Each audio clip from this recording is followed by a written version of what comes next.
ஏங்க ஒரே நிமிஷம் உங்கள்கிட்ட வந்து பேசணுங்க. நான் டேரெக்டாக சொல்லிடுறேன். உங்களை 6 மாதம் ஃபாலோ பண்ணிட்டு இருக்கேன். உங்களுக்கு ரொம்ப பிடிக்கும். அதான் உங்கள்கிட்ட சொல்லலான்னு.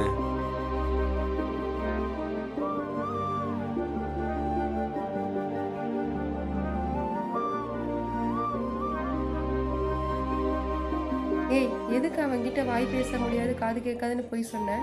இப்போ இருக்கிற பசங்களுக்கெல்லாம் அழகா எவ்வளோ ஒருத்தி கிடைக்கிறாளா அவளை கூட்டிட்டு சுற்றலாமான்னு மட்டும் தான் நினைப்பானுங்க. ஆனால் சந்தர்ப்ப சூழ்நிலையால ஹஸ்பண்டை இழந்துட்டு எவ்வளோ பேர் தனியாக இருக்காங்க. அவங்களுக்கு ஒரு வாழ்க்கை கொடுக்கலானோ டெஃபெண்டம் எவ்வளோ பேர் இருக்காங்க. அவங்களுக்கு ஒரு வாழ்க்கை தரலாம் நீங்கள் யாரும் நினைக்க போகிறதில்ல.